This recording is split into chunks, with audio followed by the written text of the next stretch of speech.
Hello everyone, अपने chapter 12 को continue करते हुए आगे बढ़ते हैं। Coal and mineral oil have been present below the surface of the अर्थ।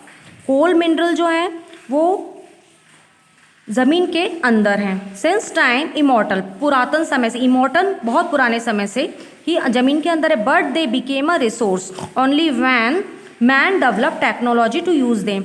और ये उसी रूप में ये रिसोर्स हो सकते हैं जब मैन टेक्नोलॉजी का यूज़ करके, डेवलप करके उसको यूज़ कर सकता है।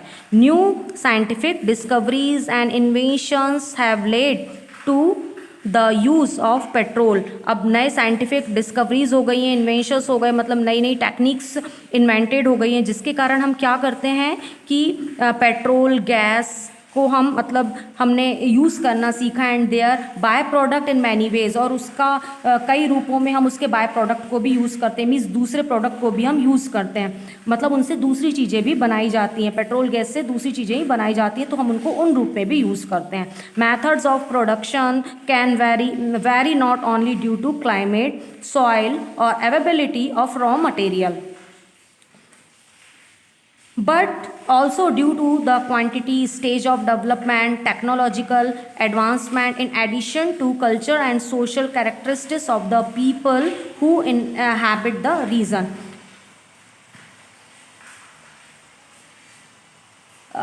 प्रोडक्शन करने की जो मेथड होती है, मतलब वो climate, soil, availability of raw material, इसमें केवल यही डिफरेंट नहीं होता है, but also due to the quantity. परंतु क्या होता है कि उसकी क्वांटिटी मतलब मात्रा और डेवलपमेंट होना, उसका विकास होना, कौन कौन सी टेक्नोलॉजीज़ उसमें यूज़ हो रही है, इन सब का एडिशन, कल्चर और सोशल कैरेक्टरिस्टिक्स, मतलब जो कि पीपल जिस हैबिटेट में रहता है, जिस रीजन में रहता है, वहाँ ये सब चीज़ें डिपेंड करती हैं। टाइप ऑफ रिसोर्स पर आते हैं। Resource can be divided into various way depending upon different factors such as origin, renewability, utility और स्टेट और डेवलपमेंट एक्सेट्रा। अब यहाँ पर क्या होता है कि टाइप ऑफ रिसोर्स को क्लासीफाई करने के लिए डिफरेंट टाइप के फैक्टर्स हैं, उसकी ओरिजिन, रिन्यूएबिलिटी, यूटिलिटी और डेवलपमेंट के अकॉर्डिंग हम इसको डिवाइड करते हैं। क्लासिफिकेशन बेस्ड ऑन ऑरिजिन के अकॉर्डिंग अगर हम इसको क्लासिफाइड करें तो on the basis of origin resources can be divide into 3 major group. इसको 3 मेजर ग्रुप में डिवाइड कर सकते हैं ऑरिजिन के according. Natural resource, human resource and man made resource. First is natural resource. Natural resource are those resource which have received from nature. Natural resource क्या होते हैं कि जो हमको नेचर से मिलते हैं। These include land, water, soil, vegetation, animal, mineral, air, etc. जो नेचर में जो चीज़ें होती हैं वो नेचुरल रिसोर्स कहलाते हैं।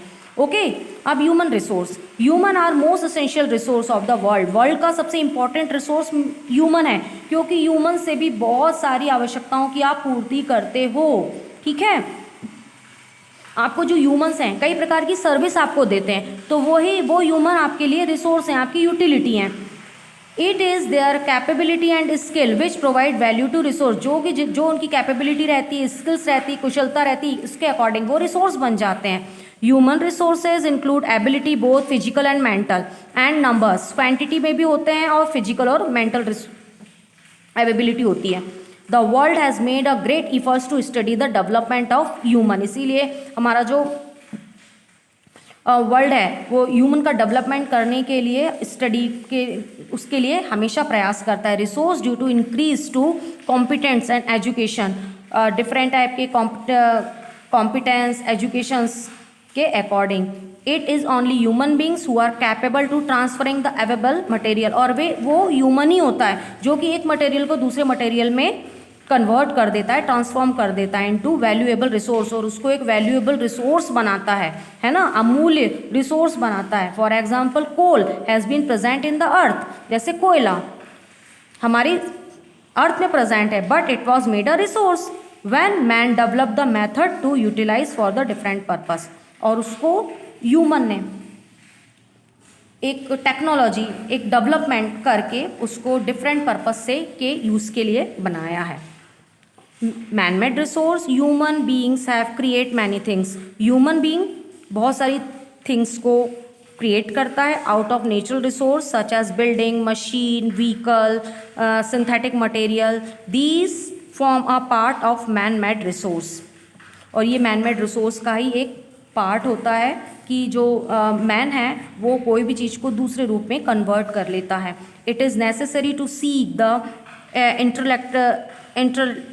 interrelated contribution of these three resources in order to make a nation great and purpose।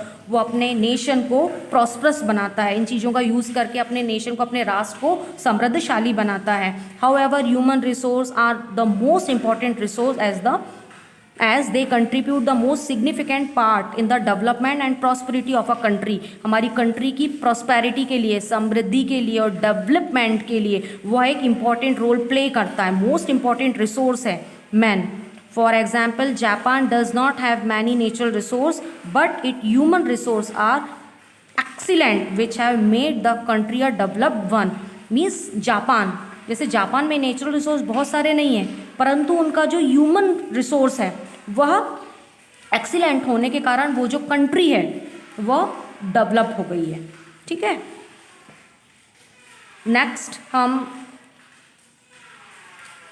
Next video में हम और भी क्लासिफिकेशंस के साथ मिलते हैं। Thank you.